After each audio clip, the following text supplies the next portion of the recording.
Bem-vindos a mais um Deep Dive. Hoje a gente vai dar uma olhada no livro Entendendo os Direitos Humanos, sabe? Dos autores José Luiz Quadros de Magalhães e Gabriela Maciel Lamounier. A nossa missão aqui é tentar pegar as ideias centrais, né? O que são esses direitos, como é que eles surgiram e, bom, por que são tão importantes até hoje? O material já começa dizendo algo que, olha, é chave. Essa preocupação com direitos humanos só ganhou força mesmo assim no cenário internacional, depois das grandes guerras. Foi quando aquela ideia de que os países tinham soberania absoluta começou a ser meio que questionada, né? O foco virou proteger a dignidade da pessoa. Exato. Proteger a dignidade humana, garantir necessidades básicas e também, claro, o livre desenvolvimento de cada um. E não é um estudo simples, né? Tem o lado histórico, o filosófico, o constitucional, o internacional, é muita coisa. E o ponto crucial que o texto traz é: eles não são algo fixo, parado no tempo. Eles se transformam junto com as sociedades. São dinâmicos. Pega a própria ideia de dignidade humana. Muita gente liga ao cristianismo, mas o livro mostra que tem quem veja como algo mais moderno, sabe? Ligado à ideia de indivíduo, que não era bem a mesma lá na antiguidade. É algo em construção. Entendi. Faz sentido essa ideia de construção. E o livro ajuda a gente a organizar um pouco os termos, porque às vezes parece uma confusão. Direitos humanos, direitos fundamentais, direito humanitário. Qual a diferença principal ali? Boa pergunta. Basicamente, é o alcance e o contexto, né? Direitos humanos geralmente têm essa pegada mais ampla, mais internacional. Já os direitos fundamentais são aqueles que estão lá escritos, sabe? Reconhecidos nas constituições de cada país, positivados. E o direito humanitário, esse é bem específico. Ele entra em campo assim, em situações de conflito armado. A ideia é tentar limitar a crueldade da guerra. Tipo, regras para guerra. Isso. Pensa no direito de Haia, que limita os métodos de combate, e no direito de Genebra, que protege as vítimas civis, feridos, prisioneiros. Todos eles partem da dignidade humana, claro, mas cada um com seu foco. Um mais para a guerra, os outros mais para a relação Estado-pessoa em tempos de paz, digamos assim. Embora se complementem, né? Entendi. Ficou mais claro. E sobre a história disso tudo? O livro menciona uns exemplos bem antigos, tipo o Código de Hammurabi, lá da Babilônia. Menciona assim: Hammurabi, Magna Carta na Inglaterra, são antecedentes importantes, sem dúvida. Mas o texto também dá um alerta, né? Pra gente não ter uma visão muito romântica ou linear da coisa. Pega a Declaração dos Direitos do Homem e do Cidadão na França, 1789. Um marco, óbvio. Só que, na prática, quem ficou de fora?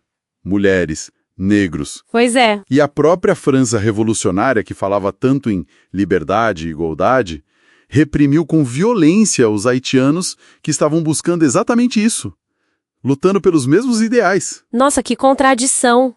E essa tensão, né, entre o discurso bonito e a prática que exclui, o livro mostra como isso continua sendo um debate central até hoje.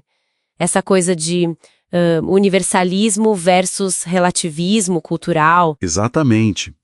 Aí você tocou no ponto nevrálgico. São direitos que valem para todo mundo, em qualquer lugar, por sermos humanos. Ou são uma construção cultural, talvez até ocidental, que corre o risco de ser imposta? É a briga clássica. Universalistas de um lado, relativistas do outro. Isso. Mas o interessante é que o texto não para aí, nessa dicotomia. Ele sugere uma saída, que é o tal do diálogo intercultural. Diálogo intercultural. E como isso se parece na prática? O livro dá algum exemplo mais concreto? Dá, sim. E aqui a coisa fica bem desafiadora para o pensamento tradicional. O texto fala do novo constitucionalismo latino-americano. Cita o Equador e a Bolívia com suas constituições plurinacionais. Plurinacionais. O que isso quer dizer exatamente? Tenta superar tanto aquele relativismo que às vezes justifica violações, quanto um universalismo que pode ser visto como, hegemônico, excludente. Uau! Isso é realmente uma mudança de perspectiva. E essa abertura para outras visões, ela se conecta com aquelas ideias mais recentes que o livro traz, como os direitos da natureza. Diretamente. É outra virada de chave conceitual importantíssima que aparece nessas constituições. Não é mais só o direito ambiental clássico, que pensa a natureza como recurso para a gente usar, né? Uma visão antropocêntrica. É ir além. É reconhecer a natureza como sujeito de direitos. Uma visão ecocêntrica. Isso questiona profundamente aquela separação que a modernidade fez entre humanidade e natureza. Bem profundo mesmo. E como tudo isso se encaixa naquelas classificações que a gente sempre ouve? Gerações de direitos. Primeira geração, segunda, terceira. O livro fala disso. Fala sim. Direitos civis e políticos primeiro, né? Depois os sociais, econômicos, culturais. Aí vem os de solidariedade, como o meio ambiente, e até mais recentes ligados à genética, democracia digital. Mas o livro faz uma ressalva importante. O termo geração pode dar a ideia de que uma supera a outra, sabe? Talvez dimensões seja melhor. Ah, porque elas coexistem, né? Exatamente. O ponto central que o material reforça é a interdependência e a indivisibilidade. Não dá para ter liberdade de expressão de verdade, primeira dimensão, sem acesso à educação, segunda dimensão, por exemplo. Uma coisa depende da outra. E as novas dimensões, como o direito ao meio ambiente equilibrado ou os direitos da natureza, elas não apagam as anteriores. Elas reinterpretam, expandem o alcance.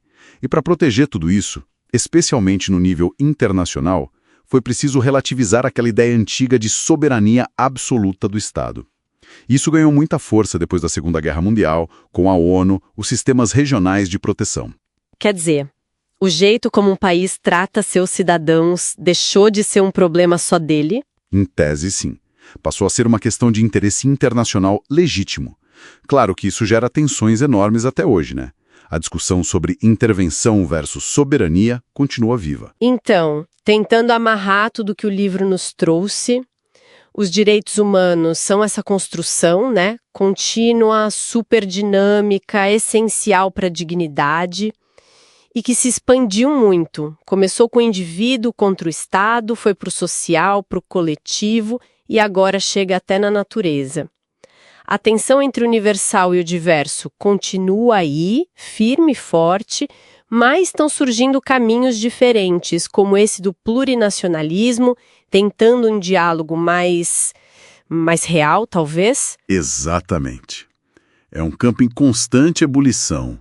E o material nos deixa, acho, com uma provocação importante para a gente pensar. Se a gente viu essa trajetória toda do indivíduo para o coletivo, para a natureza, e agora estamos vendo modelos como o Estado plurinacional, que desafia a própria estrutura do Estado-nação que a gente conhece, qual será a próxima fronteira nessa busca por dignidade? Como é que a gente pode aprofundar esse diálogo entre culturas para construir consenso sobre o que é fundamental num mundo tão conectado, mas ao mesmo tempo tão diverso? Sem cair na armadilha de impor uma visão, mas também sem cair num relativismo que não leva a lugar nenhum e pode até justificar atrocidades. Fica aí a reflexão.